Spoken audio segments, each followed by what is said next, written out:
Então, compartilhar aqui a minha tela para a gente começar a discutir os assuntos de hoje. Então, começar localizando a gente aqui no curso, né? Olhando aqui para o nosso cronograma, a gente hoje vai apresentar o Assignment 4 e tem outros dois assignments para serem corrigidos, né? O Assignment 2, que teve um prazo maior, e o 3, que teve um prazo curto, mas as tarefas eram opcionais, né? Eram tarefas, na verdade, para quem está buscando um ponto extra. Seja porque está devendo alguma coisa ou porque gostaria realmente de tirar ali a nota máxima, tal, a mais, uma coisa assim. Então, eu vou começar, na verdade, pelo mais importante hoje, que é a gente apresentar o Assignment 4, e aí depois a gente faz a correção do Assignment 2 e do 3, porque aí o nível de detalhe do que a gente vai entrar ali no 3, que é opcional, depende do tempo que ficar sobrando, né? Se a gente garante que a gente vai tratar sempre com o tempo adequado aqui o que é mais importante. Então, se vocês clicarem aqui nesse link, né, na página do curso, vocês vão para essa página que tem as instruções do assignment de hoje. E o prazo para entrega é na próxima semana, né?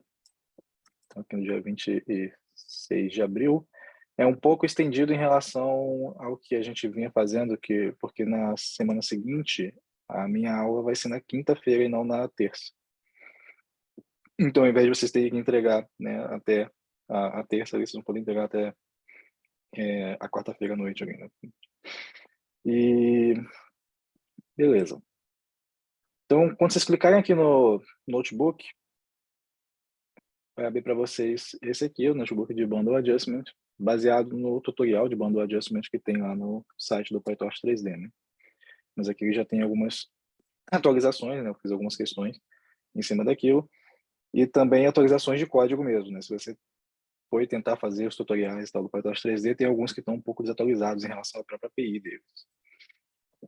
E qual que é o objetivo, né? O que é esse problema de bundle adjustment? Então, a gente pode entender... Aqui tem uma descrição, né, dele que eu vou explicar um pouco, que seria o seguinte: você tem um conjunto de câmeras, né, na tua cena, e você não conhece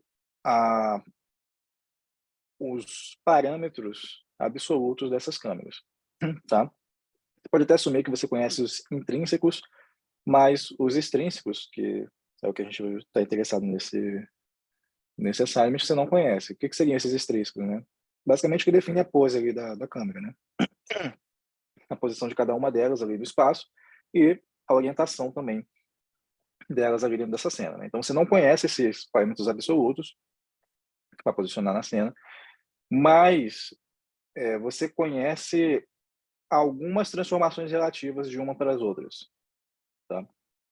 Então, ele está falando aqui, né? Dado um sistema de N câmeras, que tem esses extrínsecos aqui, e você tem um conjunto de transformações relativas entre elas, aqui GI e GJ, né? Cada uma delas é um GI daqui. Você quer obter, então, esse sistema absoluto das câmeras, né? Você quer calcular esses GIs aqui de 1 até N, que vão minimizar a distância para o que você conhece, que é os pares relativos, né, entre elas. Então, você quer calcular esses de G1 até Gn que minimizam a distância para isso aqui que você conhece e como é que você constrói um relativo ao outro, né? Você aplica aqui a inversa de uma das transformações à outra. Então, fazendo isso aqui, você calcular essa distância. Então, uma questão importante é você ter uma boa medida, né, do que seria essa distância aqui, nessa comparação entre as câmeras, né, esses sistemas de coordenadas, e você ter algum método de resolver esse problema de otimização, né? E a gente vai utilizar a PyTorch 3D para fazer a otimização como a gente vinha fazendo, vinha fazendo como otimização dos parâmetros de uma rede neural, e agora a gente vai fazer a otimização de outros parâmetros utilizando a mesma infraestrutura. Tá? Então, aqui tem uma representação desse problema, né? Ele está marcando aqui como o ground truth são as câmeras em purple. Tá? Então, essas roxinhas aqui são o que a gente gostaria, assim, o que a gente assume que é o ground truth, que a gente vai ter aqui para poder calcular.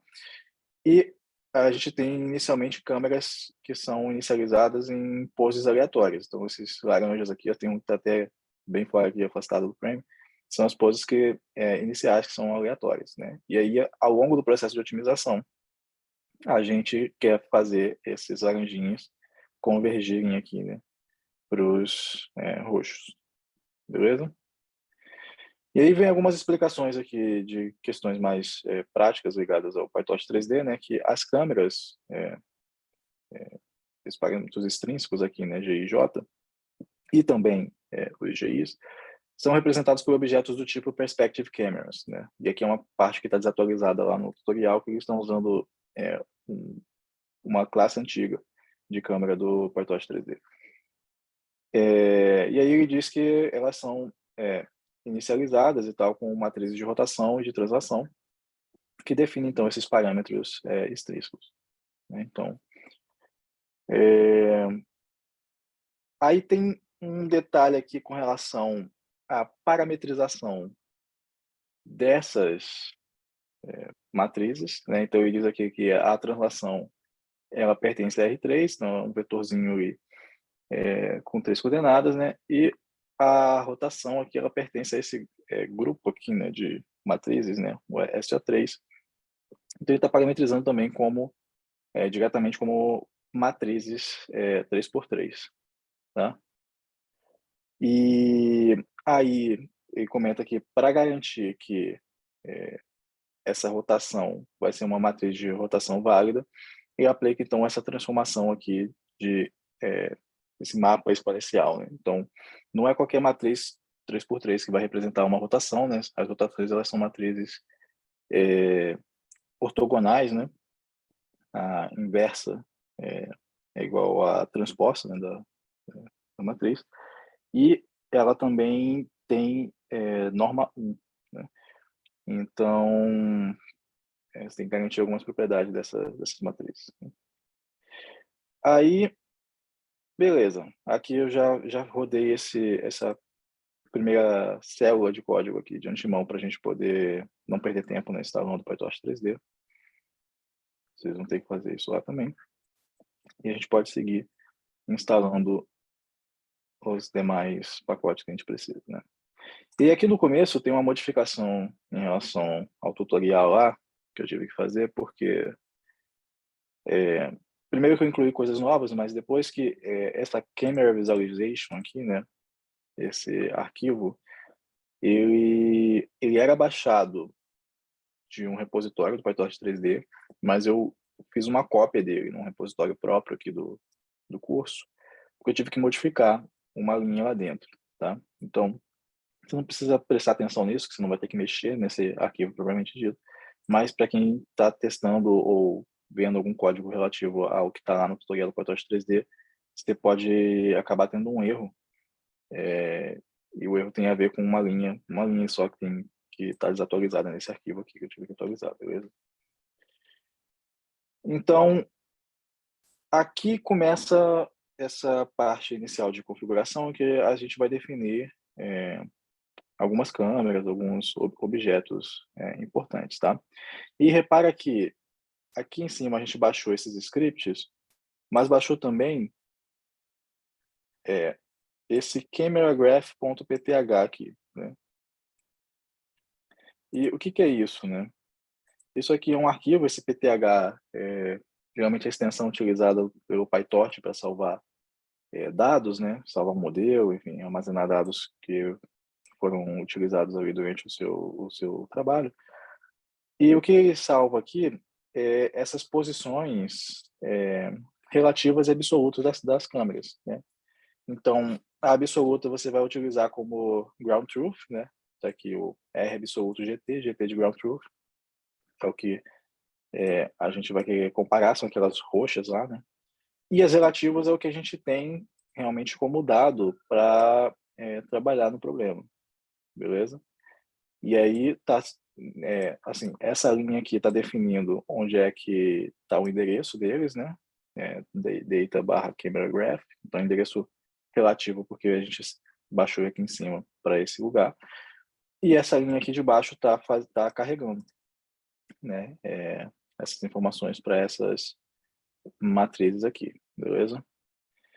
E aí essas matrizes vão ser utilizadas aqui para inicializar esses objetos, né? O objeto aqui de câmera relativa e o ground truth de câmera absoluta, né? Como uma perspective camera, que é o que a gente vai precisar usar no Python 3D.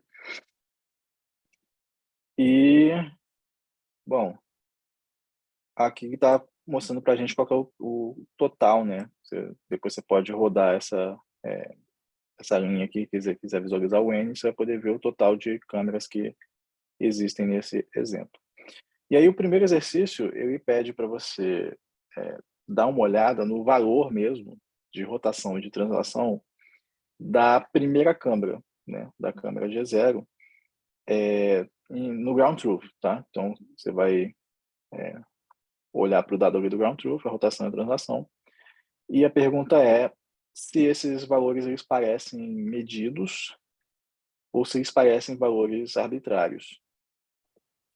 E aí você vai responder e depois vai responder também por que você acha que essa decisão, seja por usar um valor medido ou um valor arbitrário, ela foi tomada, né? Se isso faz sentido, o que você acha disso em relação aos conhecimentos que você tem do que a gente vem estudando, né? E então, assim, em termos de código é bem simples, é realmente olhar para os dados e tal. É mais uma pergunta teórica mesmo, né? Depois de olhar você dá uma explicação.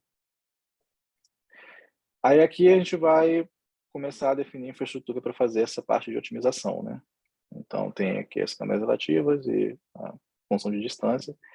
Então essa função aqui, calc camera distance, ela vai ser a nossa métrica para comparar dois pares de câmera, né? Então aqui a calc camera distance, ela vai receber duas câmeras e vai calcular aqui, né, a diferença entre essas duas.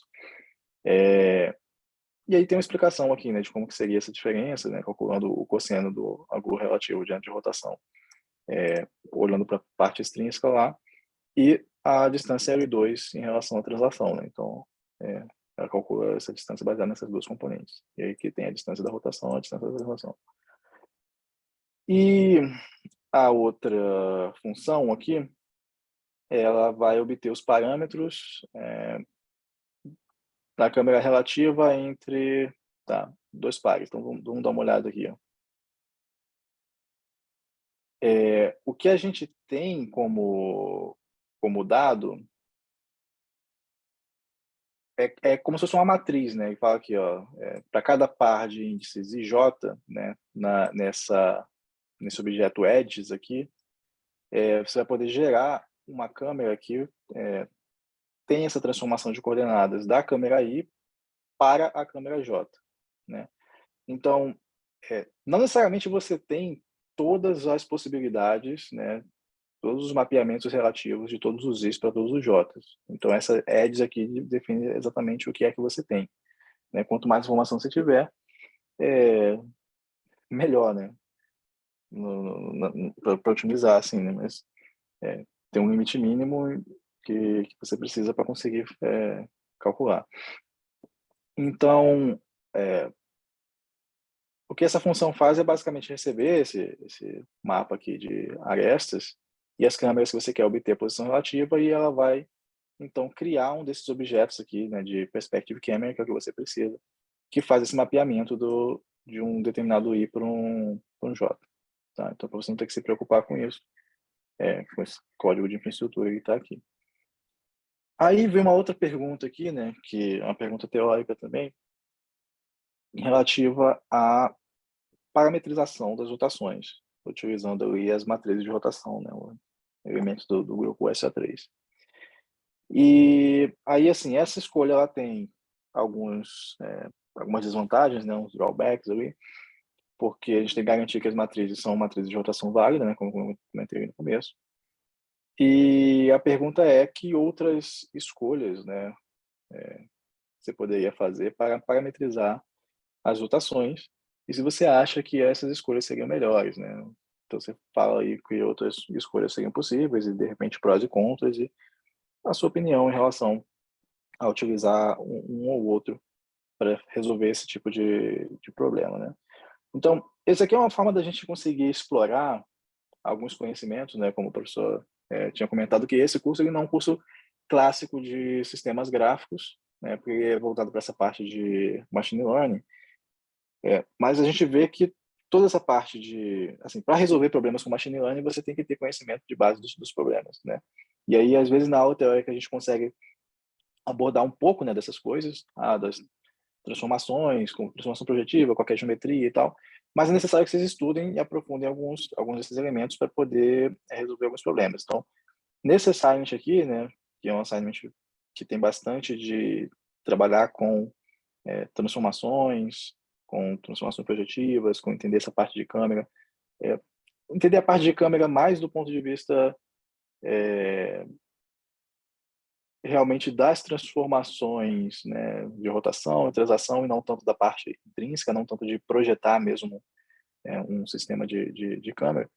Mas com isso aqui, a gente está dando também, essa oportunidade de vocês entenderem, aspectos que são importantes de vocês investigarem melhor e ver que as coisas têm um porquê ali por trás, né, dessas representações. Então, basicamente responder aqui opções de parametrizar, rotações, tá. Depois vem a parte de otimização, em si. Eu mantive a escolha lá do tutorial de utilizar o SGD, né, eu vi que algumas pessoas em outros trabalhos modificaram o otimizador para Adam, ou enfim, outras coisas. Vocês estão livres para fazer esse tipo de alteração, tá. Mas eu mantive aqui o SGD, né, Stochastic Gradient Descent, com algumas opções, mantendo realmente o que estava ali no tutorial, né, porque esse conjunto de configurações aqui eu já sei que funciona. Se quiser experimentar, aí é contigo. Então, com esse otimizador aqui, né, a gente vai poder otimizar aqui o log da rotação aqui absoluta e a translação, absoluta, né.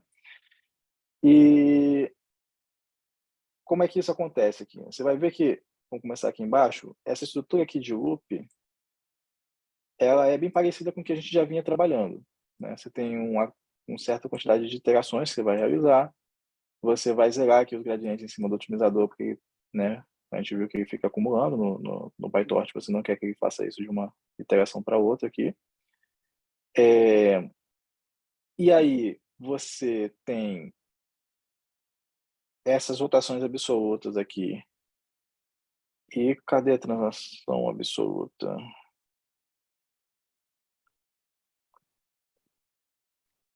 E a transação absoluta que foi definida aqui em cima, eh, e aí a gente vai construir aqui uma câmera, né, esse objeto de perspective camera, e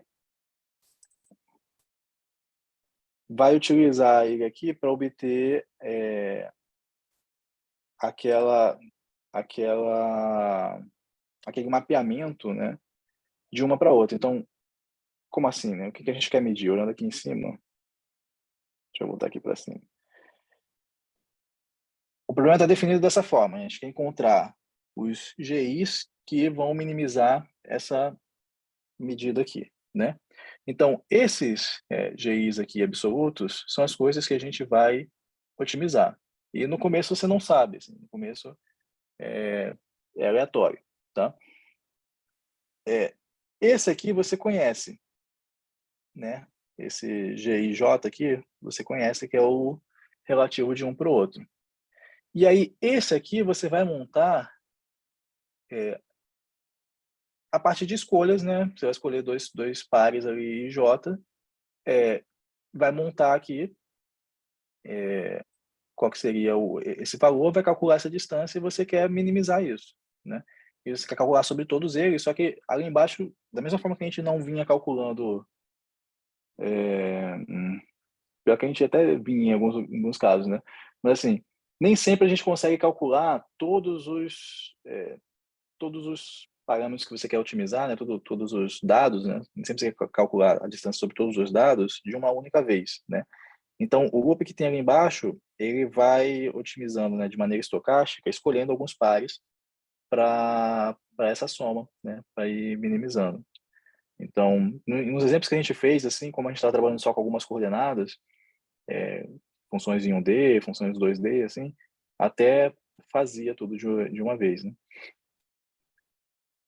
Mas aí vamos voltar para cá. Então, assim, aqui a gente tem a composição, né, de duas absolutas, que dá aquele produto lá, GI, a inversa de GI vezes o GJ, e a distância, então, está sendo calculada aqui entre isso que a gente acabou de calcular e a relativa que a gente conhece, né? Então, em relação até aquela fórmula que a gente viu em cima, está trocado aqui a ordem dos parâmetros, mas não faz diferença que é a distância simétrica, né?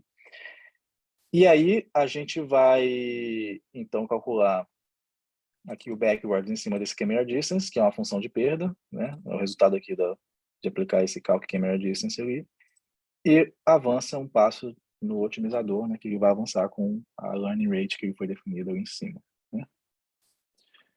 Então, assim, a cara do loop, ela é muito parecida assim com o que a gente já está acostumado a ver, né? Só que mudou os dados que a gente está manipulando, né? Que a gente quer trabalhar ali dentro, tá?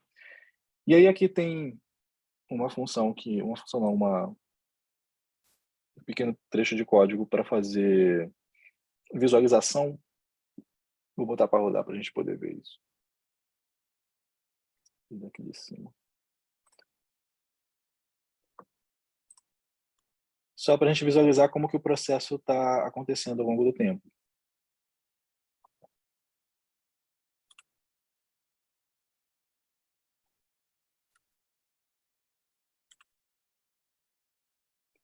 Beleza. Então, você vê aqui que no começo a gente tem o ground truth e tem as laranjas aqui que estão aleatórias, né? E aí, depois de 200 iterações, a gente tem essa outra configuração. Depois de... Aqui. Ground truth, 200 aqui embaixo, e 400 iterações. A gente tem essa outra configuração, que aí já dispersou algumas delas aqui, né? Veio para cá. 600 iterações. 800.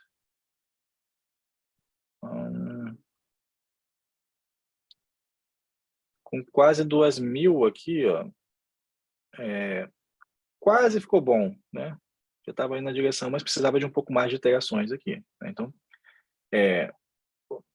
não tem exercícios assim cobrando muita coisa, pelo menos não obrigatório, de alteração ali no loop, mas experimentar, aumentar o número de iterações, por exemplo, é uma coisa bem simples de vocês alterarem para ver se a convergência aqui melhora, né? E aí o código de otimização está dado aqui. Realmente otimizou, não ficou perfeito aqui, mas ele está dado. Você pode experimentar, aumentar iterações ou mudar algumas coisas, otimizador, etc. A pergunta vai ser dada em cima do seguinte. Primeiro, para você fazer o download aqui dessas câmeras, dessas malhas aqui da vaquinha, né? Tá aqui embaixo. E utilizar uma função que eu já provi aqui para vocês de renderizar a cena, né? Para você visualizar tanto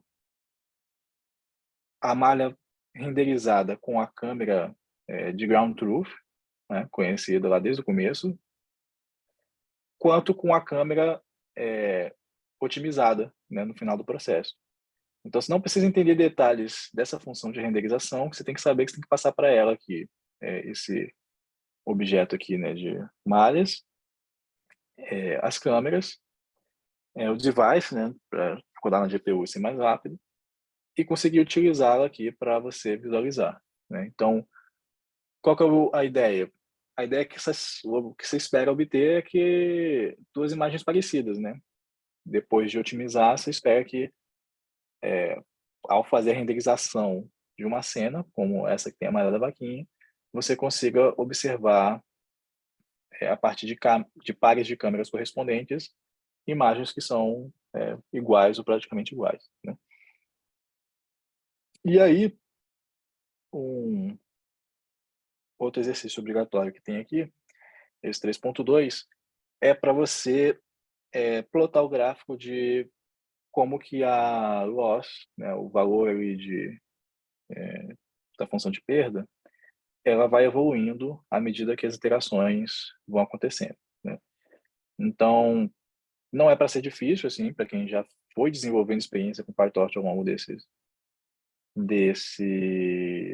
últimos assignments, né? Mas é uma coisa importante de saber ser feito, e aí a gente está cobrando aqui. Então, a ideia é que, como a gente está trabalhando, começou a trabalhar com PyTorch 3D agora, os exercícios ainda estão, né, mais tranquilos ali, mas tem algumas coisas que são muito importantes de teoria de base, ou mesmo de técnicas ali, de utilizar o PyTorch, que a gente quer garantir que vocês estão dominando até esse ponto, tá? E aí, como os extras, aí tem dois desafios mais difíceis, que é, você conseguir realmente melhorar a aproximação modificando ali o que for necessário para isso, né? Talvez só aumentar a quantidade de iterações não seja suficiente para você ter o melhor resultado possível. E o outro que é você implementar de fato uma representação diferente para a rotação de matrizes e resolver o problema utilizando essa representação, né? Então, lá em cima a gente fez uma pergunta sobre drawbacks de utilizar essa representação, nessa parametrização das rotações em cima de matrizes, né, 3x3, e aqui você vai ter a oportunidade de experimentar uma outra parametrização de rotações e resolver o problema de novo em cima dessa parametrização, tá? Aí esse aqui seria realmente um desafio. Beleza? Eu só tô um pouco... Deixa eu dar uma conferida aqui se eu expliquei o 3.1 ou 3.3 quando estava falando com vocês. Ah, sim, me desculpa aqui. Quando eu falei do 3.1, na verdade, eu estava explicando o 3.3, que é o seguinte, eles são bem parecidos, mas é o seguinte, depois de baixar a malha da vaquinha, você deve primeiro renderizar usando o ground truth e as câmeras aleatórias, antes de você otimizar. E aí, aqui sim, no 3.3, é para você rodar utilizando as câmeras do ground truth e as câmeras otimizadas, né? E aí você vai poder até comparar e ver a diferença antes do processo de otimização e depois, tá? Então, usar o mesmo código de renderizar para fazer isso duas vezes, mas em dois momentos distintos. Tem alguma dúvida em relação a esse assignment, antes da gente passar para a correção dos anteriores? Alisson, eu tenho uma dúvida um pouco conceitual. Eita. Pode falar, é só resolver a microfonia.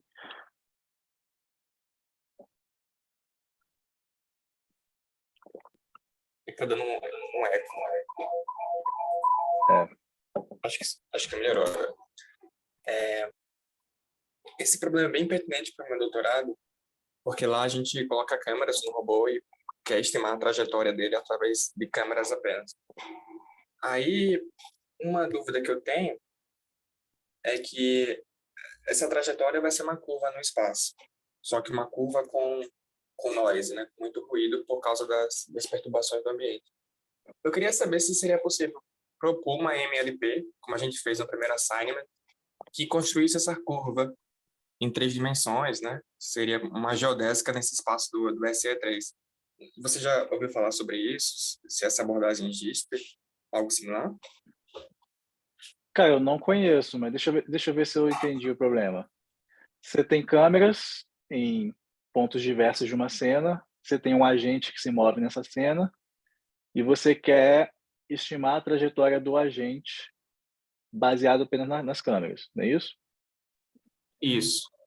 Aí você quer saber se você poderia utilizar uma rede neural para estimar essa trajetória. Isso, similar ao Assignment 1, como a gente... No meu Assignment 1, eu construí uma curva com nós, eu adicionei um ruído gaussiano nos pontos de um cosseno e ela construiu bem. Aí isso me pareceu bem similar ao problema, esse problema, só que o espaço não é mais euclidiano, é um espaço SE3, movimentos de corpo rígido, que é um grupo de Lie. Mas eu acho que, não sei se seria possível criar uma MLP que trabalhasse nesse grupo de Lie. Não sei se existe algo similar a isso. Eu também não sei. O que eu consigo pensar, assim, é o seguinte: você poderia pensar que a sua MLP, ou seja qual for a arquitetura que vai usar, vamos pensar na MLP, né? Você tem a rede, você sabe que a rede é uma função, você pode pensar que ela descreve essa trajetória, Uhum. que a priori você não conhece, mas é isso, a rede descreve a função dessa trajetória. Daí você tem um objeto, né?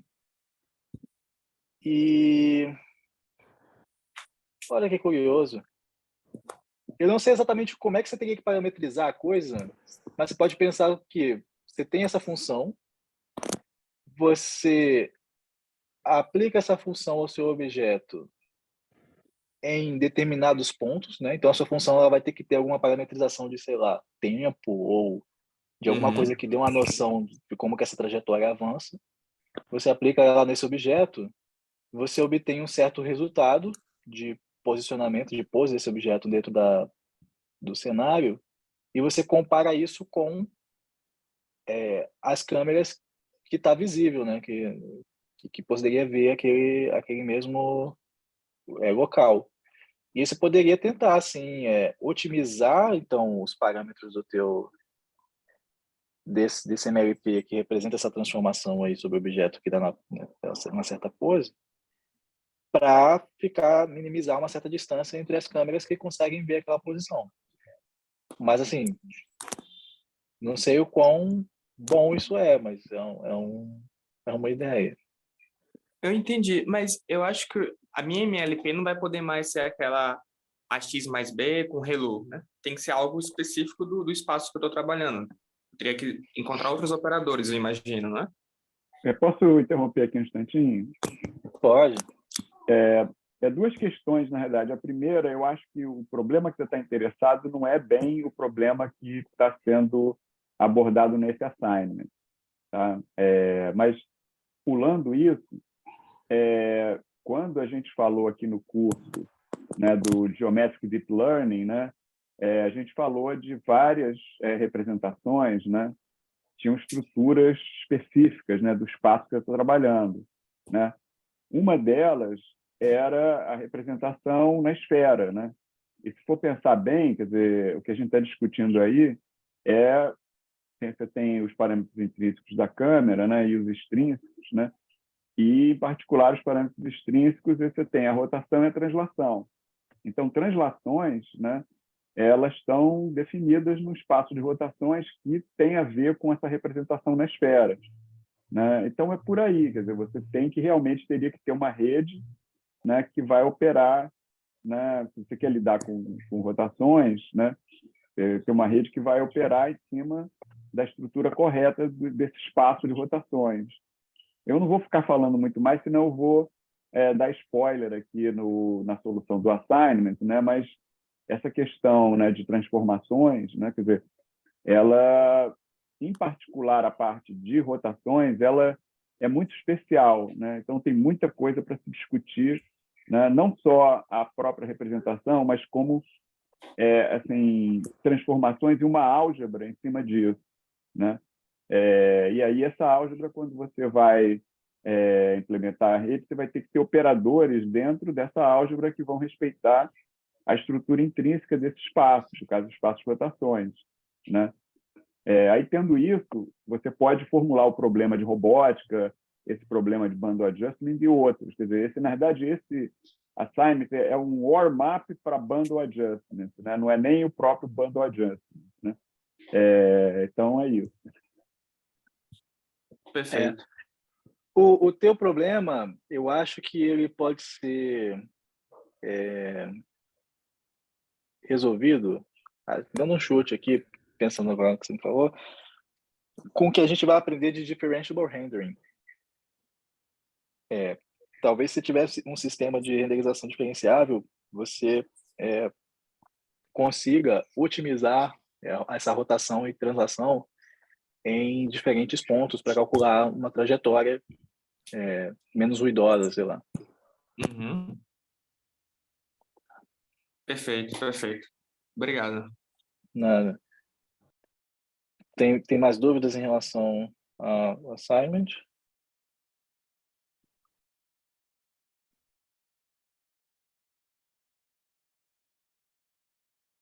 Deixa eu ver se alguém escreveu alguma coisa. Não estou conseguindo ver o chat aqui do Zoom.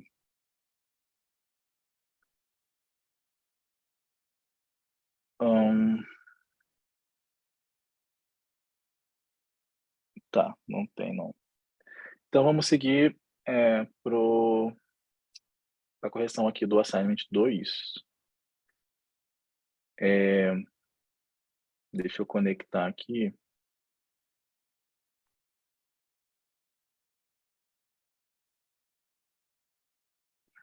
Eu vou fazer com o CPU, porque eu não vou rodar de novo a parte final de otimização. E eu não quero ficar pedindo muita GPU para o Google, que já aconteceu dele não me dar em determinado momento, porque eu tinha usado demais. A gente ainda tem mais uma assignment ali para ver. Então, vamos lá.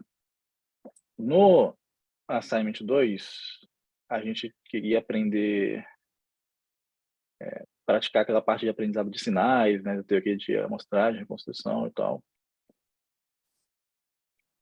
E a primeira pergunta era sobre reconstrução com a base de Shannon, né? Então, para implementar uma função para reconstruir um sinal mostrado uniformemente utilizando a base de Shannon, e aí se devia plotar o sinal original e o sinal reconstruído, né? E aí a pergunta é se funcionou e por quê, né, para você explicar o resultado que você obteve. Então, aqui, deixa eu ver, ele está conectando aqui ainda. Aqui eu fiz a seguinte modificação, né? A gente tem a resolução total do grid aqui de 1025 pontos. Tenho duas funções aqui definidas, uma que eu chamei de low frac e a outra de high frac, né? Então, uma tem aqui cosseno de 2x mais seno de 4x. A outra tem cosseno de 4x mais seno de 8x mais um cosseno de 64x. Então, tem uma frequência mais alta ali misturada. Aí, inicialmente aqui, né, amostrando 17 pontos e mostrando como é que seria a função aqui entre -1 e 1, olhando para essa de menor frequência primeiro, que foi o que eu deixei no assignment lá, né, no notebook que vocês tinha esse trechinho aqui com 17 pontos. Beleza.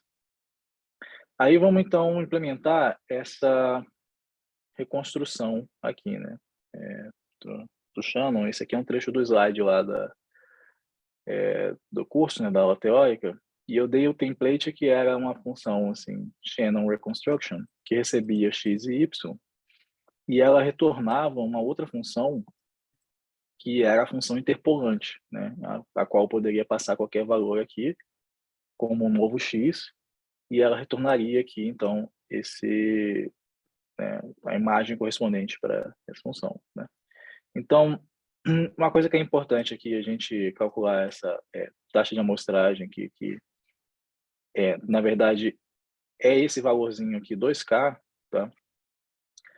Que é o intervalo entre, né, o inverso do intervalo entre duas amostras que a gente tem lá do sinal. Aí aqui vai de menos infinito a infinito, né, mas a gente não tem essas infinitas amostras, inclusive isso vai ser causa de problemas de erro de interpolação quando a gente for olhar o resultado. O que a gente tem, na verdade, é uma quantidade aqui de menos ns até um ns aqui, né? Sendo esse ns o valor o valor de pontos que a gente tem no grid que é passado aqui, né? para utilizar como reconstrução.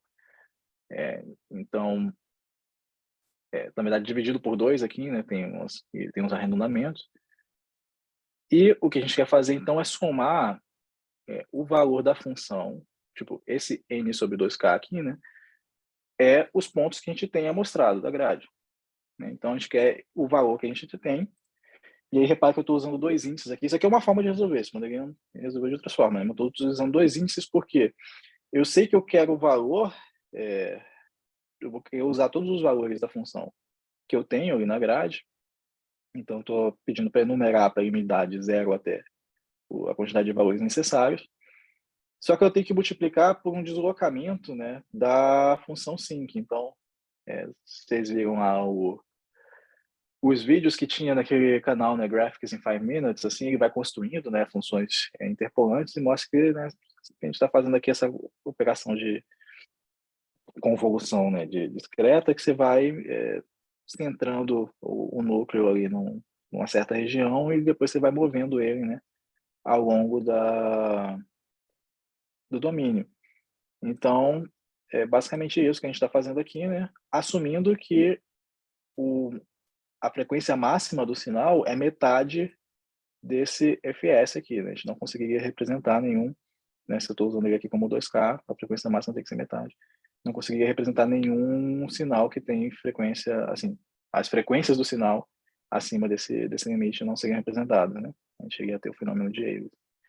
Então, usando essa função aqui, Shannon Reconstruction, a gente faz o seguinte, vou até voltar aqui para a forma original primeiro, e eu mostro para vocês a modificação que eu fiz. Eu estou criando aqui um grid novo que tem essa quantidade aqui de amostras, se não me engano, 17 n samples. Isso, 17. Então, 17 amostras em 1D, entre menos 1 e 1. E aí eu aplico aqui o Shannon Reconstruction passando essas 17 amostras e as imagens dessas 17 amostras. Tá? Então, é isso que está sendo utilizado aqui como x e y. E eu estou recebendo uma função, né? Esse SPREC aqui, né? Experimental Reconstruction, ele é uma função interpolante. Tá? Então, eu posso passar qualquer valor x aqui e ele vai me retornar, né? Por exemplo, xprank de 0, ele me retorna um outro valor. Tá? Então, eu posso passar qualquer valor aqui no domínio agora que eu vou obter um valor na imagem. E aí, aqui a função que eu tinha dado já para conseguir plotar as duas coisas, né? Então, vai plotar tanto os pontos que foram utilizados para reconstrução, como realmente a função na grade mais refinada e a função original na grade mais refinada e a função interpolada na grade refinada também, né? Então, eu estou extrapolando, não, eu estou avaliando realmente essa função interpolada, não só nos 17 pontos que foram utilizados aqui, mas realmente em toda a grade que tinha 1025 pontos, né? E aí aqui a gente vê, então, os 17 pontos escolhidos em azul, a função original em laranja e a função reconstruída em verde. E repara que ela realmente interpola os pontos em azul, né? Ela passa em cima deles, mas ela tem essas oscilações aqui, né? Devido a um erro de interpolação. E aí, voltando ao que a gente tinha visto aqui, né? A gente está supondo que a gente pode operar sobre o domínio inteiro, né? E a gente está, na verdade, truncando isso para menos 1 em 1, então já é uma fonte de erro aí. E a função sim que ela não tem suporte compacto, né? Ela vai diminuindo, né, a sua influência à medida que você vai se afastando ali do ponto central para aquele cálculo da convolução, mas ela vai tendo oscilaçõezinhas, né? Então isso tudo reflete nesses erros de interpolação que a gente está vendo aqui. Como que você poderia obter um resultado melhor? Você pode, por exemplo, usar pontos extras, né? E aí aqui foi a modificação que eu fiz, que ao invés de ter uma grade entre menos 1 e 1 apenas, eu fiz uma grade entre menos 3 e 3. E aí eu vou exibir apenas entre menos 1 e 1. Né? Então eu estou usando a grade toda entre menos 3 e 3 para calcular a função interpolante. estou usando mais pontos, ali, um domínio maior para calcular a função interpolante. Aí só na hora de exibir aqui que eu vou exibir menos pontos, que eu estou fazendo aqui um truncamento selecionado desses pontos para a gente olhar. Opa, estou passando aqui a mais esse cara, não preciso. Para a gente olhar entre menos 1 e 1. Tá?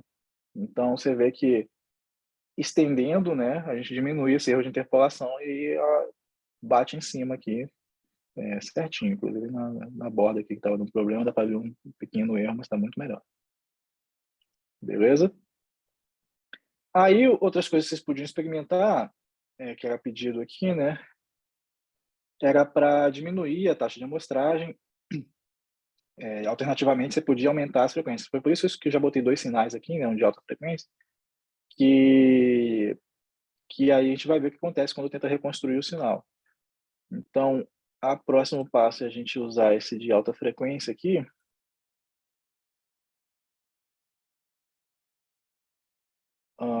Deixa eu diminuir a grade aqui, manter os 17 que a gente tinha. Beleza. Então, mantendo a mesma quantidade de amostras que a gente usou aqui em cima, só que aumentando as frequências presentes no sinal, você vê que você não consegue reconstruir o sinal e que você tem esse fenômeno de aliasing, né? Porque você tinha um sinal que tem uma certa alta frequência aqui, né? Aqueles cosseno de 64 lá, né? Que está fazendo essas oscilações aqui bem rápidas, que a gente não consegue pegar só com aquelas 17 amostras, né? E aí você vê um outro sinal que tem frequências mais baixas, né? Porque aquela frequência mais alta foi confundida, né? Teve esse fenômeno do aliasing. Então você precisa ir aumentando aqui a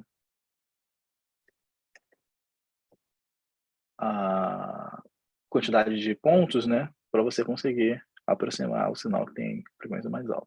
Beleza? Tinha alguma coisa aqui que não foi respondida? Tá. Isso aqui a gente já fez, né? Que a gente fez um sinal com mais frequências.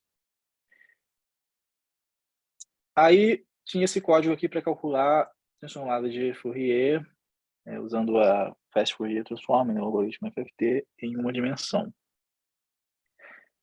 E para a gente comparar, então, a FFT de dois sinais, basicamente, em algumas circunstâncias diferentes, né? Então, assim, deixa eu rodar isso aqui. Aqui a gente tem a FFT do sinal de alta frequência e da reconstrução dele, tá? Em 2 grids diferentes. Então, quando a gente tem o grid mais refinado aqui, um grid que tem 256 amostras, por exemplo, você vê que essas frequências elas batem, né? Tanto do original quanto do reconstruído aqui, as frequências estão batendo, laranja em cima do azul aqui. Se eu utilizar um grid menor para reconstruir, vamos dar uma olhadinha aqui. Onde foi que eu defini esse cara?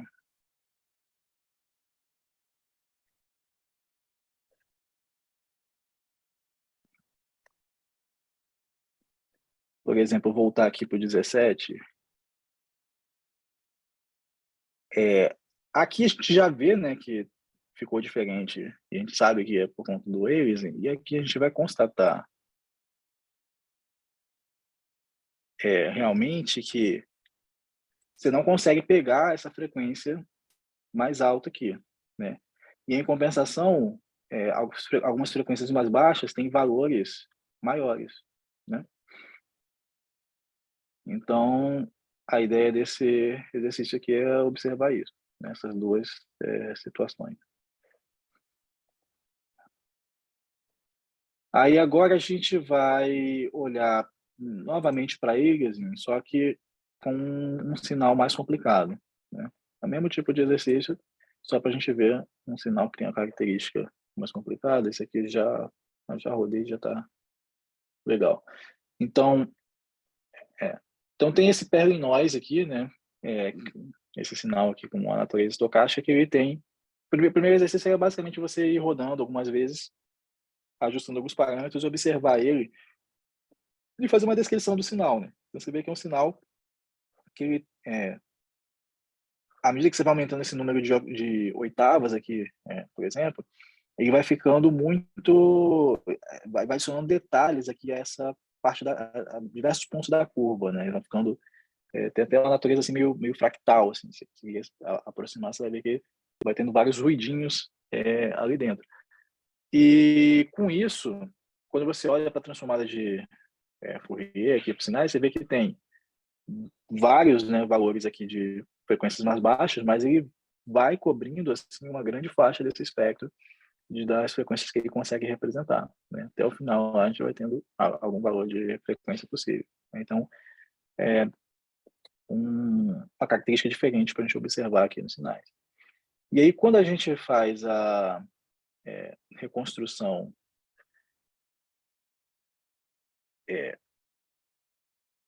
fazendo essa subamostragem de uma maneira que, assim, sem muito cuidado, né? Por exemplo, aqui eu pedi para fazer uma subamostragem pegando uma amostra a cada um valor aqui, né? Um certo fator de subamostragem e ignorar as outras. Então, aqui eu usei como fator de subamostragem 16, né? Então, a cada 16 amostras eu pegava apenas uma.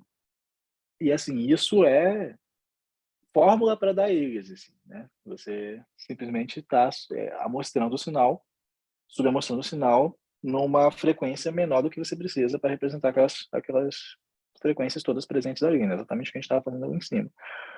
Então, a gente constrói esse sinal subamostrado e depois tenta reconstruir ele, né, utilizando a nossa função aqui de interpolação de Shannon. E aí a gente vai ter o sinal original em azul e o sinal reconstruído aqui em laranja. E a gente vê aquele mesmo fenômeno que a gente estava vendo de suavização, né, de uma certa perda, né, das altas frequências e olhar essas frequências mais baixas aqui, mas tem algumas coisas que são muito interessantes de perceber que você realmente não esperaria acontecer. Então, primeiro, nas bordas, mas aí isso aqui pode não ser só eles, pode ser um problema de reconstrução mesmo, né, de erro de reconstrução, porque pelo que a gente estava vendo, de que a função sim que não tem suporte compacto, de que a gente está analisando um intervalo truncado aqui, de -1 a 1 e tal, então tudo bem. Mas isso aqui, ó, é uma coisa realmente muito inesperada, que você tem um pico maior do que o pico original, né? A forma correta, vamos assim dizer, de você subamostrar sinais, né, para evitar eles, seria você fazer filtragem do sinal, né? Você ir filtrando as frequências mais altas e aí você pode subamostrar nessa versão filtrada do sinal. E se você fizer esse processo, você não vai ter esse tipo de comportamento aqui, né? Picos que não existem, que não existiam, uma coisa que pode acontecer de errado, e outra que é assim aumentar um pico que era menor, né, previamente. Então, esse tipo de comportamento aí está associado a eles, tá? E quando a gente olha aqui a FFT, né, a gente vê que certas frequências não são representadas, em compensação, algumas outras baixas frequências foram amplificadas aqui. Aí a gente começa a passar para a parte 2D. Eu vou rodar a parte 2D aqui. Então, propositadamente, né, eu selecionei uma imagem de uma camiseta que era listrada, né? Porque a gente vê aqui um certo padrão de frequência, né? E o primeiro exercício era a gente fazer aquela subamostragem descuidada por um fator de 8 e ver o que acontece, né? Então, vou rodar de novo aqui. Tá bem pequeno, né? Então, por causa de estar pequeno, eu sugeri fazer esse resizing aqui, né? Para ver melhor. E aí você percebe que aparece aqui umas frequências, né, diferentes do que a gente estava vendo, né? Não está mais listrado apenas nessa direção, né? Começa a aparecer aqui essas ondinhas aqui em outras direções, né? Dá para ver já pequeno, mas quando você faz o resizing fica melhor de observar a imagem, né? E se você mudar, se continuar diminuindo aqui o fator de subamostragem, muda de novo, né? E mudou inclusive aqui, ó. Vou voltar para vocês verem, na gola. Então, até aqui a gola ainda estava preservando essas listras nessa direção, né? Que deve ser a direção original, isso mesmo. E aí, quando a gente subir a amostra mais, mudou até a direção aqui da frequência das listras, né? Legal. Então, a explicação para isso, né, é aliasing, né? A gente não consegue representar determinadas frequências, elas são confundidas ali, inclusive, numa imagem que tem um padrão de frequências bem determinado, assim, visualmente, a gente consegue perceber também visualmente essa mudança das frequências, né? E muda, né? Muda realmente. Quando estiver mostrando em 8 ou 16, muda de novo. Aí, a última parte era para a gente fazer treinamento de redes neurais, né? Utilizando duas estratégias diferentes. Então, a primeira é a gente usar o que a gente já vinha usando, que era uma rede RU, né? E aí eu dei um código aqui para construir tanto a rede RU quanto um conjunto de dados, né, baseado na imagem, né? Esse image signal aqui. E tá, não vou rodar de novo isso aqui, mas depois de treinar, o código de treinamento estava aqui também, estava aqui a função de treinar. Então, depois de treinar aqui por 500 épocas, eu cheguei nesse resultado, tá? Com a imagem que eu escolhi usar. E eu tenho, inclusive, um GIF do treinamento para a gente ver. Então, você vê que o treinamento começa assim. Essa aqui é a imagem, né, representada pela rede. E, aos poucos, vai aprendendo um pouquinho, até chegar nisso aqui, depois de 500 épocas, né? E eu imagino que vocês tenham treinado por mais épocas. E, assim, mesmo que vocês tenham treinado por, sei lá, 10 mil épocas, 20 mil épocas, eu não espero que vocês tenham um resultado muito melhor do que esse. O resultado é um resultado borrado, assim, né? Você não tem os detalhes da imagem, né? Então, as perguntas eram o quê? Tentar aprender duas imagens diferentes. Nas duas você vai obter resultado parecido, né? A menos que a sua imagem tenha sido só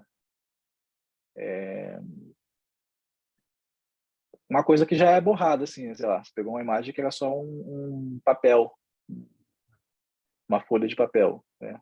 Uma certa cor, não tinha detalhe. E aí, o que você observa como resultado? Você podia falar sobre isso, que pô, a imagem parece borrada, que a gente perde os detalhes, a rede não está conseguindo aprender. Assim, ela aprende a forma, dá para entender que ela está indo na direção daquela forma lá, mas não dá para distinguir mesmo o que é, né?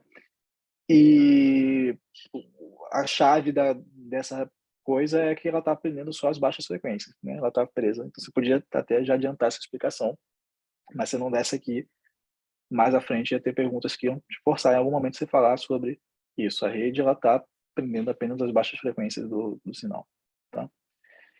E aí, opcionalmente, era para tentar mexer para melhorar.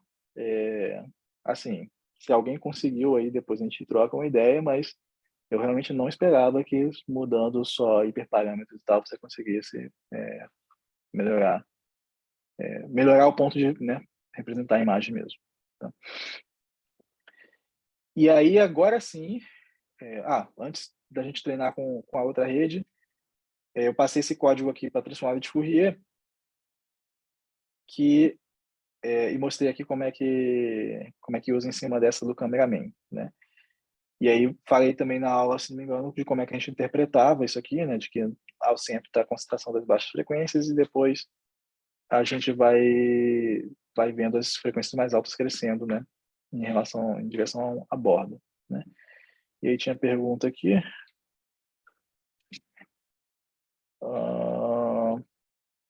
Sim. Então, para visualizar a FFT do modelo treinado e comparar com o Ground Truth. Então, eu acabei até botando aqui embaixo esse, né? Então, ó, o modelo treinado, você podia olhar para as frequências assim. Aí você pega o modelo, bota ele aqui em modo de avaliação, não de treinamento. Você precisa do input, né, para poder trabalhar com ele, que é aquele grid, né? Você podia girar o grid de novo, ou ler ele aqui do data loader, né? Então você passa aqui o grid e tal, e você tem esse output que você podia passar para a função de FFT. Aí se você passasse diretamente, ele ia reclamar para ti que estava na GPU, que ele não pode calcular de modelo que require grad, né, que está no grafo de diferenciação do PyTorch, você tira, responde ele e ele vai dar aqui para a gente a transformada de Fourier. Então, aqui dá para confirmar o que a gente estava vendo, né? A foto ela está bem borrada, a gente está aprendendo baixas frequências apenas, a gente vê que de fato tem baixas frequências apenas aqui, né? Não está aprendendo direito as altas frequências. E você tinha que repetir isso aqui para a imagem. Deixa eu ver aqui. Para o Ground Truth. Acho que a gente pode fazer assim.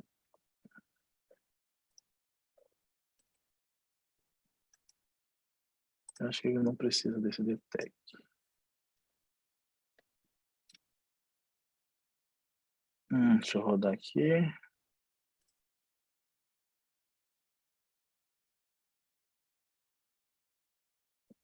Desculpa, ele não vai rodar aqui agora porque eu não rodei as coisas ali em cima. Eu não tenho a imagem carregada, tá? Mas se você tiver a imagem carregada, né, à medida que você estiver trabalhando, se rodar esse código aqui, né, o ground truth que sai aqui do data loader, você vai conseguir esse gráfico aqui de FFT da imagem original, né? E comparando você vai ver que elas são bem diferentes. E aí o próximo exercício, deixa eu já botar para instalar aqui, enquanto a gente discute o finalzinho do outro, para não perder tempo nesse aqui.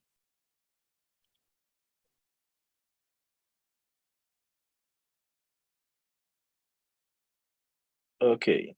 E aí o próximo exercício é para a gente utilizar essa rede aqui, que é uma rede sinusoidal, né? Ela usa senos como função de ativação e ela tem uma forma particular aqui de fazer a inicialização, né, dos pesos da rede. E ela chama Siren, né, vem de um paper lá do Stephen, que tá na referência lá na página desse assignment. Legal. E aí, basicamente, se construía, né, o modelo, passando aqui também esses hiperparâmetros, né? É um modelo que recebe o grid XY, vai sair uma única coordenada, né? Para imagem grayscale.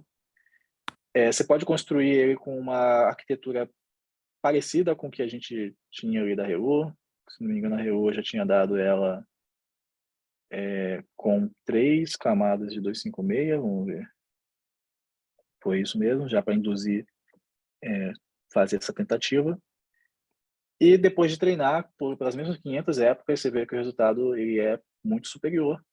E quando a gente analisa a transformada de Fourier, você vê que tem bem mais frequências aqui, né? As altas frequências estão mais dispersas.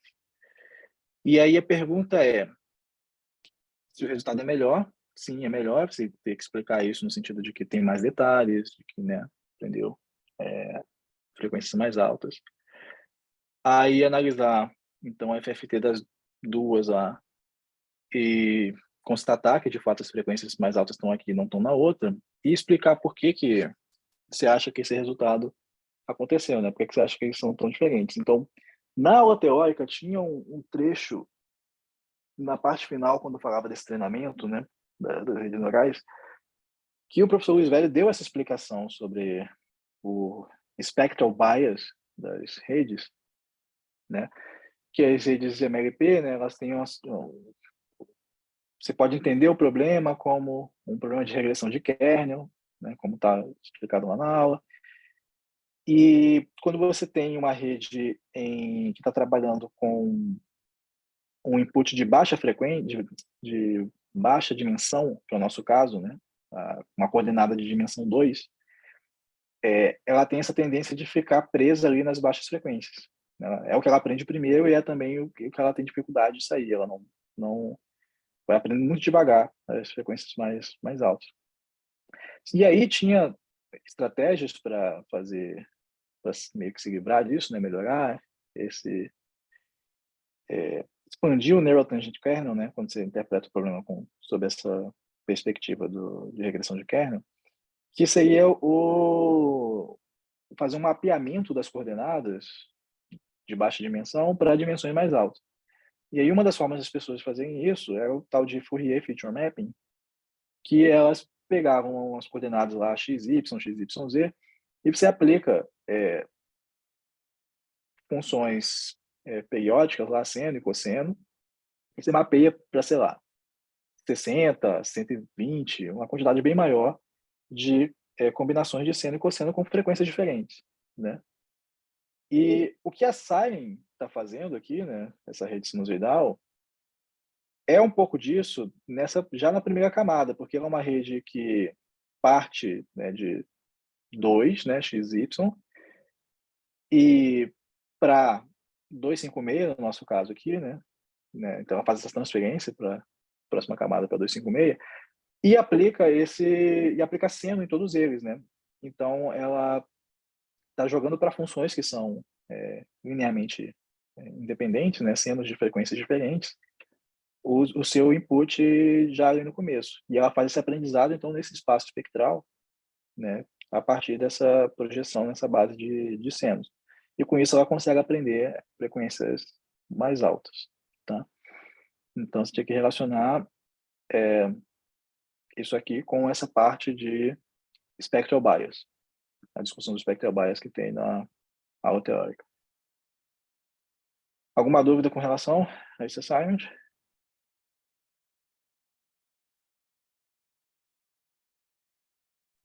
Ele vai ser disponibilizado para a gente? Respostas? Sim. Eu acho que posso. Acho que eu posso disponibilizar, sim. Né? Vocês já entregaram. E aí eu boto, então, na própria página aqui, né? Depois dessa sessão aqui, eu vou abrir uma outra sessão com a resposta e eu coloco lá, tá? E aí, se por acaso eu esquecer e tal, você me manda um e-mail que eu boto. Aí, mais alguma dúvida? Ô Alice, Hum. no artigo do Serena, ele comenta sobre esse kernel, né, esse mapeamento de kernel. Eu estava tentando fazer esse mapeamento multiplicando pelo kernel, como você falou, né, um conjunto de senos e cossenos.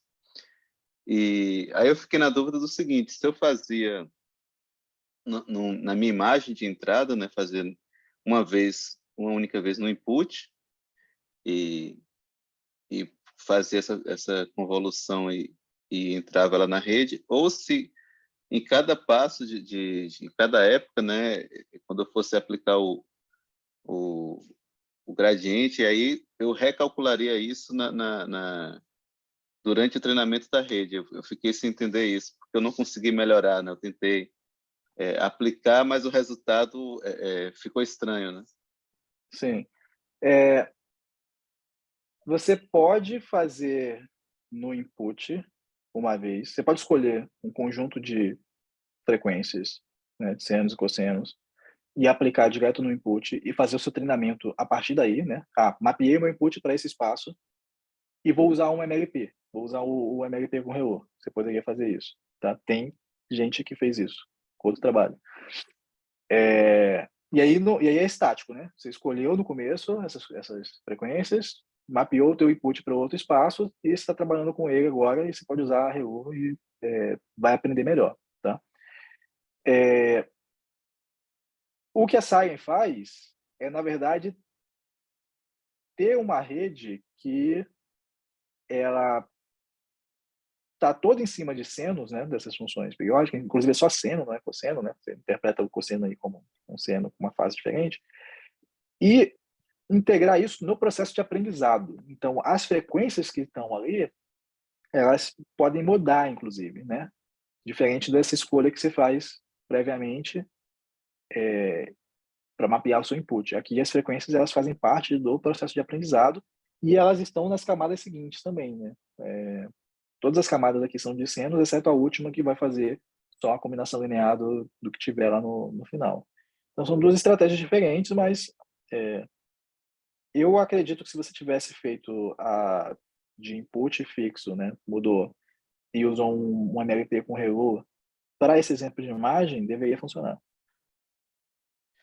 Mas no final teria que desmapear, digamos assim, retornar o domínio anterior, ou não seria necessário? Não seria necessário. Diga. Deixa eu só complementar um pouquinho, fazer uma observação, porque eu tenho a impressão que ele está interpretando a coisa de um jeito diferente, né? Eu acho que ele está... Porque uma coisa que a gente já falou bastante, mas às vezes as pessoas confundem, é que você tem a rede de dados e a rede de coordenadas, né? Então, quando você faz esse Fourier Feature Mapping ou usa uma rede sinusoidal, você está usando uma rede de coordenadas. Então, essa rede de coordenadas, como é que você faz? Você tem o seu sinal, a imagem, né? E tem os pixels, né? E esses pixels são resultado de avaliar a imagem, que é uma função, né? Em pontos amostrais, né? São coordenadas XY, por exemplo, né? Então, no ponto x0, y0, você vai ter o valor do pixel, né, de, sei lá, 10 de intensidade, e assim por diante, para todos os pixels, né? A rede de dados, o que ela faz? A rede de dados ela pega esses valores, 10, 15, tal, e joga na rede, né? Essa rede ela pode ser uma rede NLP, pode ser uma rede de convolução, que a gente vai começar a falar na próxima semana e tal, né? Mas assim, você dá os valores do sinal, e aí a rede é treinada em cima dos valores do sinal, né? Já a rede de coordenadas é diferente. A rede de coordenadas você dá um par, né? Você diz, olha, nesse ponto XY, o valor é tanto. No outro ponto, X1, Y1, o valor é tanto. Então, e aí a rede treina para, quando for reconstruir o sinal, que você der para ela um XY qualquer, ela vai reconstruir um valor qualquer, né? Foi isso que o Alisson mostrou em todos os exercícios nessa parte, né? Você dá, quando você faz essa função, um negócio contínuo, você dá o valor de coordenada amostral que você quer avaliar o sinal e ele te dá o valor do sinal, né? Então, assim, você falou, convolução, não sei o quê, tal. É totalmente diferente, entendeu? Quer dizer, porque a rede de coordenadas, né, ela é definida dessa maneira. Então, se o teu sinal é um sinal 1D, você entra com uma coordenada. Se o teu sinal é um sinal 2D, entra com duas coordenadas. Quando você transforma isso para o domínio espectral, né, você, na verdade, vai projetar isso, né, numa base, em vez de ser a base no espaço de imagem, que é um espaço euclidiano, né, XY, né, você vai ter uma base no espaço espectral, né? E aí essa base, os elementos da base são os senos e cossenos. Então, assim, é como se fizesse assim, a mudança de base é você fazer um produto interno, né, das funções, né?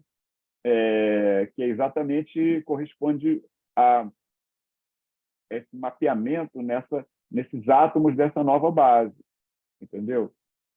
Então, eu tenho a impressão, a explicação que o Alisson deu está correta, supondo que você está assumindo que está trabalhando com uma rede de coordenadas, né? Mas eu tenho a impressão que, como você fez a pergunta, eu acho que você estava pegando os valores do sinal e querendo transformar eles. Você não pode fazer isso, porque isso não faz muito sentido.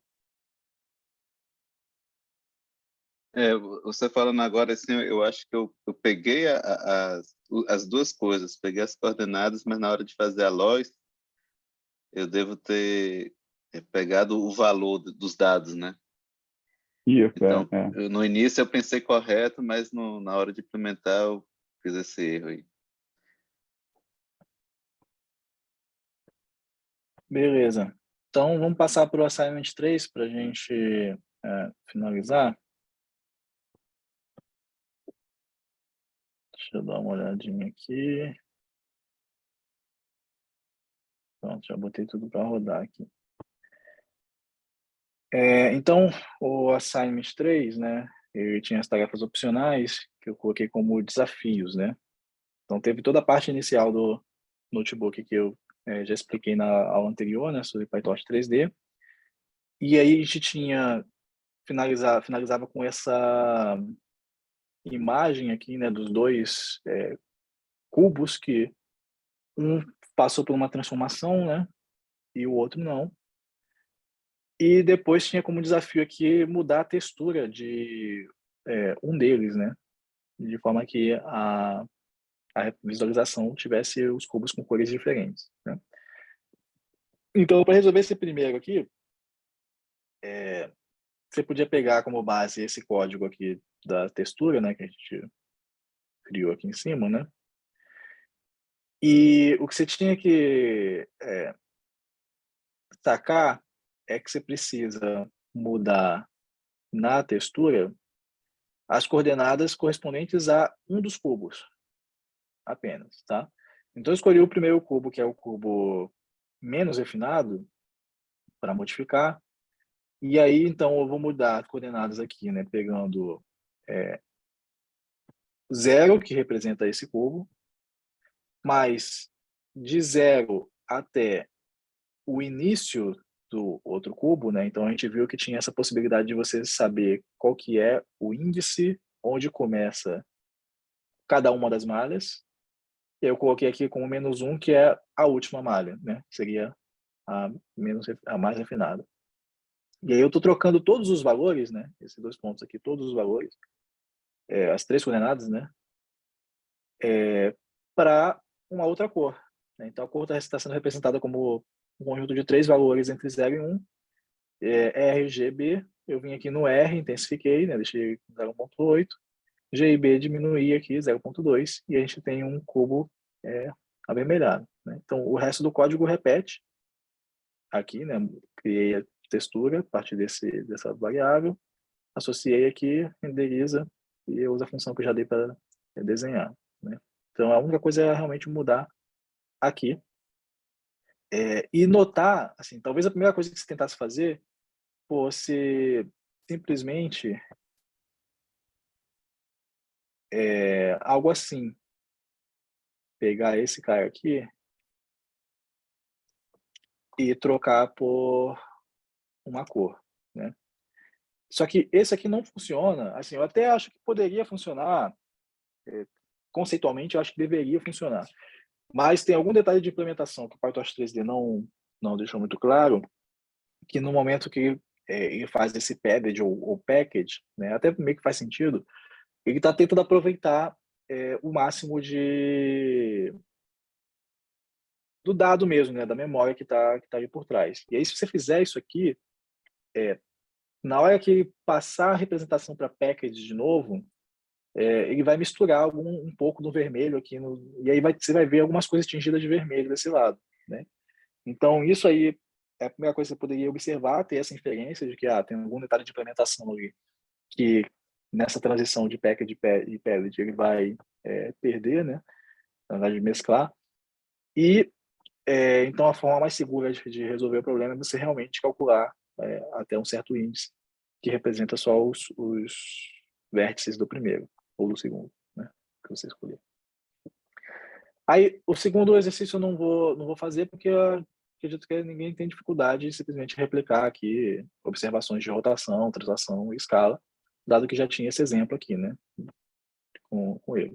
Uma coisa interessante que você poderia querer fazer é uma animação, de repente, né? Bota num loop, usa o código de GIF que a gente já viu em vários outros assignments e faz uma animação aí de um cubo rodando ou aumentando, etc.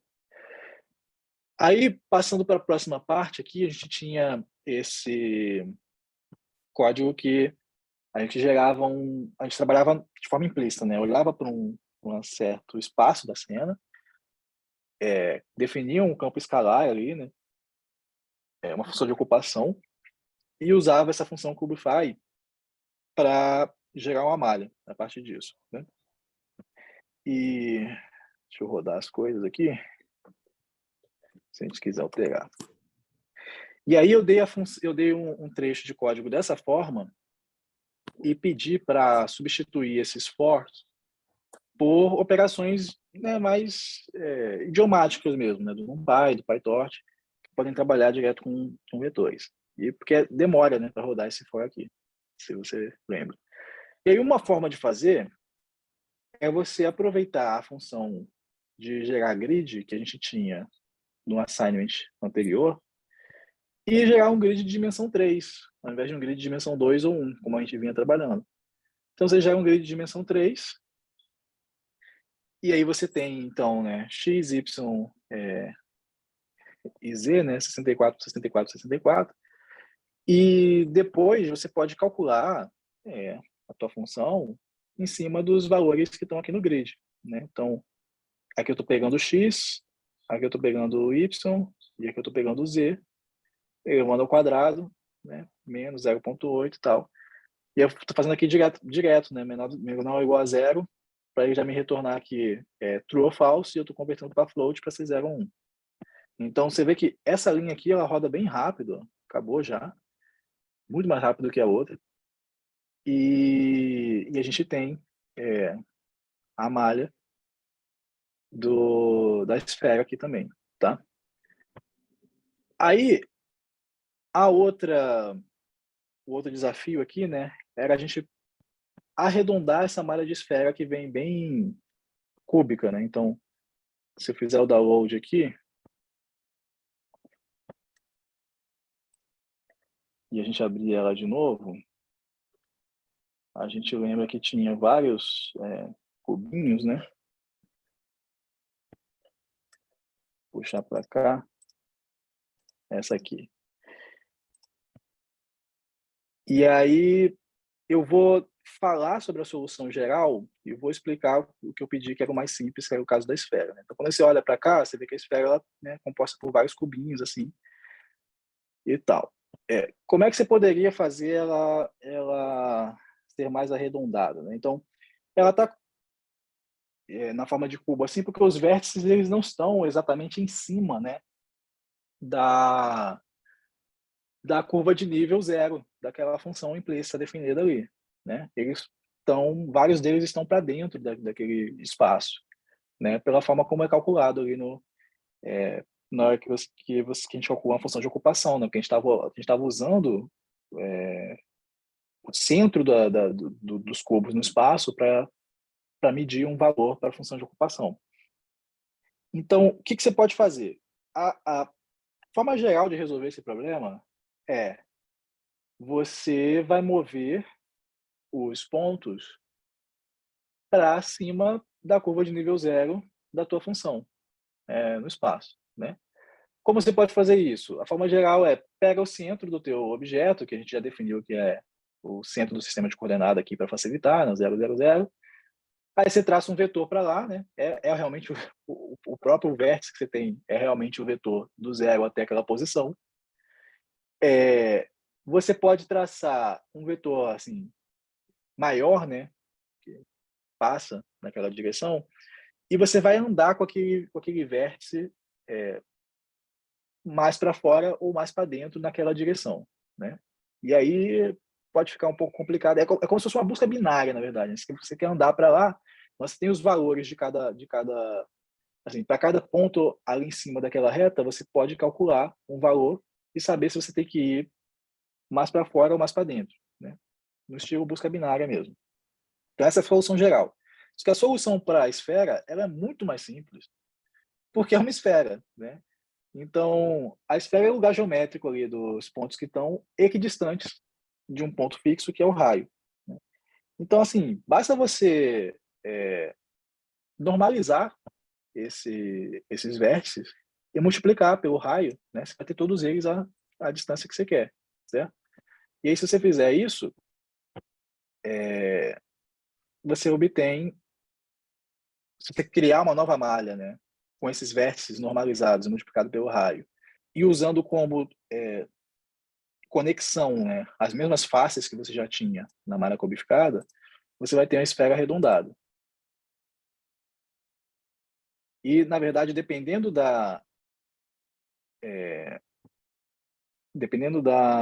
eu baixar aqui. Dependendo da norma que você utiliza ali, você pode ter até uma esfera que não é arredondada, né? Que ela fica redonda se você estiver usando a norma L2. Então aqui, você vê que ela está redondinha, né? Até dá para ver que os pontos eles têm uma certa, né? Que eles foram projetados daqueles quadradinhos e tal, mas a esfera é redondinha. E pegando o que eu estava falando para vocês, eu já tinha baixado aqui, por exemplo, se eu usar a norma L1, você vai ter essa esfera aqui. Tá? Essa é a bola, né? E aí dá para brincar com isso aí, tá? E outro desafio aqui eu não vou resolver, continua como desafio aí, mas é juntar tudo que a gente já tinha feito, né? Você treinar a rede para ser a função, ao invés de você calcular a função assim, você vai ter que passar as coordenadas do volume para dentro da tua rede e obter a saída, né? E aí, dúvidas? Alguns comentários? Essa rede continua sendo uma Relu convencional mesmo, né? É, Beleza. assim, você pode usar, agora que você já viu a saia ali, por exemplo, você poderia usar a saia. Perfeito. A rede é uma ReLU, mas quando você está pensando nessa representação, né, aí você vai ter uma representação implícita, né? Então, até por isso que o Alisson estava falando, né, que você vai ter os valores, né, de coordenadas, né, no espaço, né? Então, o domínio aí da função implícita é o domínio, né, espacial, né? Que, por exemplo, esse cubify são pontos, né, volumétricos, né? E aí você tem valores ali, né? E aí essa função ela vai dar a curva de nível, né? Então está representando, né, dessa maneira implícita, né? Então, é uma rede de coordenadas, não é uma rede de dados, né?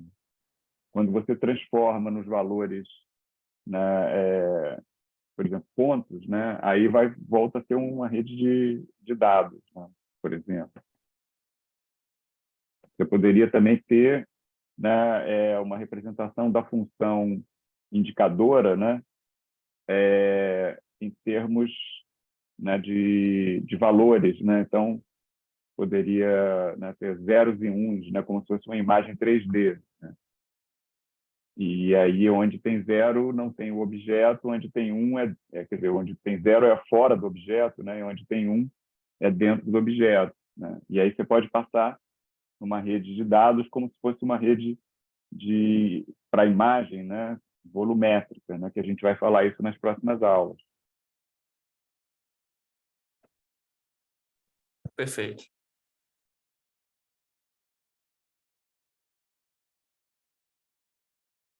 Beleza? Mais alguma coisa? Aí para cada figura dessa vai ter sua representação implícita, né? A solução uma rede treinada para a esfera, por exemplo, não serve para reconstruir a outra figura, né? Não, é isso aí. Ok. Isso é uma boa pergunta pelo seguinte, a grande diferença, né, dessas redes, né, de coordenadas, né, é que a rede está representando um sinal. Então, se você treinou a rede para representar uma esfera, está representando aquela esfera. Embora, né, teoricamente, você pode treinar uma rede de coordenadas para reconstruir uma classe de objetos, né? Só que aí você tem que colocar uma coordenada a mais. Isso a gente, nesse curso, não vai falar muito sobre isso, né? Mas isso seriam as redes generativas, né? Então, você pode imaginar assim, que você tem a coordenada, por exemplo, pensando numa superfície 3D, né? Então, você tem as coordenadas x, y, z, né? No domínio onde aquela função implícita vai estar definida, né? Mas aí você pode colocar mais uma coordenada, né? Que seria uma coordenada que vai dizer, né? Qual é a... Se você treinar com, por exemplo, uma esfera, um cubo, etc., né? Ela vai indexar, né? Essa nova um outro sinal, né? Quer dizer, então você quer aprender, na verdade, uma distribuição, né, sobre um espaço de representação que vai representar uma classe de objetos e você vai treinar, né? Poderia treinar poliedros, poderia treinar cadeiras, né? Mas as redes generativas são mais conhecidas e mais aplicações usando redes de coordenadas generativas. Você tem uma rede de dados generativa, né? Então, vocês, no próximo semestre a gente vai falar bastante disso, né? No curso que eu vou dar de modelos multimodais generativos, né? A maioria dos modelos generativos são de redes de dados, né? Mas é possível você treinar uma rede de coordenadas para representar uma classe de objetos, mas aí são técnicas bem diferentes, né? E a gente não vai discutir isso aqui nesse curso, né? Mas de uma certa maneira eu teria que imaginar um espaço que tem uma dimensão maior, né? Onde uma outra variável ela vai